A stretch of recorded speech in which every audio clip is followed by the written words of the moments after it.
It all started with laughter echoing through the glossy glass walls of Echelon Enterprises, the kind of laughter that cuts deep, hidden beneath polite smiles and expensive suits.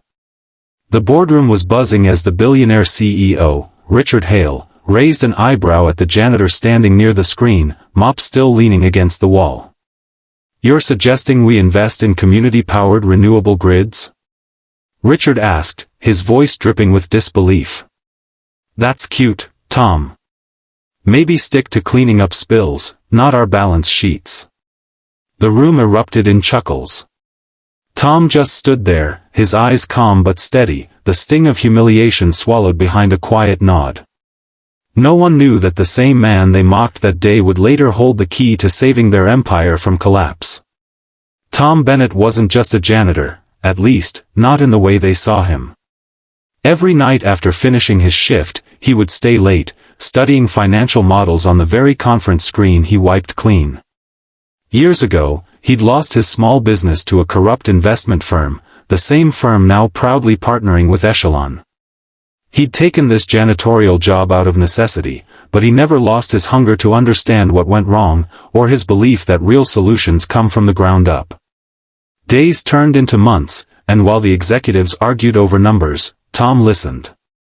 He noticed the same problem appearing in their reports: energy costs spiking, production failing, and investors pulling back. One night, as he emptied the trash bins, he overheard two analysts whisper about a $50 million loss projection due to power inefficiencies in multiple plants. That night, he went home and couldn't sleep. He opened his old laptop, cracked screen and all, and began building a plan, something no one in that company would expect from a janitor. He called it the microgrid investment model, a way for factories to generate and share clean, low-cost energy through local partnerships. It was risky, but if executed right, it could save millions.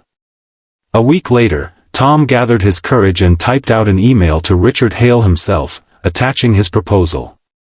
He didn't expect a reply. But to his surprise, he was summoned to the executive boardroom the next morning, not for applause, but ridicule. "Mr. Bennett," Richard said, half smiling as the board members leaned back in their chairs. "We've received your fascinating plan. You think small-town energy projects will save a global corporation?" Tom's voice trembled but stayed firm. "Sir, I don't think, I know. You're bleeding money because you're feeding it to corporations that don't care if you sink. If you invest in your own plants and the people around them, they'll give back twice what you put in." The CFO laughed outright. "And I suppose you'll manage that from your mop bucket?" Tom didn't answer. He simply nodded and turned to leave. 3 months later, Echelon Enterprises was in chaos. The $50 million loss had become a reality. Their overseas partner had pulled out, and the energy crisis hit every plant at once. Investors were threatening to pull their shares. Richard hadn't slept in days. His empire, built over decades, was collapsing fast.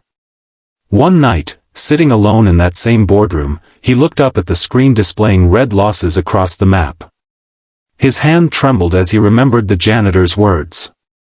He searched his inbox, found that email he'd once laughed at, and opened the attached plan. It was brilliant, simple, but brilliant. Every number checked out. Every model predicted the exact failure they were now facing. Tom had seen it before anyone else. The next morning, Richard called Tom to his office. When Tom walked in, still in his gray uniform, the CEO looked different, tired, humbled, human. "Tom," Richard began quietly, "I owe you an apology. I think your plan is our only shot." Tom blinked, taken aback. "You're serious?" "I've never been more serious," Richard said, sliding a tablet across the table. "I want you to lead this project. You know it better than anyone." For the first time, Tom didn't see laughter in the eyes around him, he saw respect. Within weeks, Tom's plan rolled out. Local engineers collaborated with nearby communities to build microgrids. Power costs plummeted, production soared, and within 6 months, the $50 million loss turned into a $30 million profit. At the next board meeting, Richard stood before the same map, but this time, it glowed green. "We called him the janitor," he said to his stunned board. Turns out, he was the smartest man in the building. Tom, sitting quietly in the back, didn't say much. He didn't need to. Later, as the office emptied, Richard approached him. "Tom," he said softly, "how did you even come up with this?" Tom looked out the window at the city lights. "Because when you've lost everything," he said, "you stop thinking about what makes money, and start thinking about what makes sense." The next day, Tom's name appeared on the employee roster under a new title, Director of Sustainable Investments. And though he still carried his old janitor's badge in his pocket, it wasn't a reminder of where he came from, it was proof that wisdom doesn't need a corner office, just a chance to be heard. By the end of that year, Echelon Enterprises became a global example of ethical, community-driven growth. Reporters called it a miracle turnaround, but those who knew the story understood the truth. Sometimes the person you overlook is the one who saves everything. And somewhere in that high-rise tower, a former janitor smiled quietly, because he'd finally cleaned up the one mess that really mattered.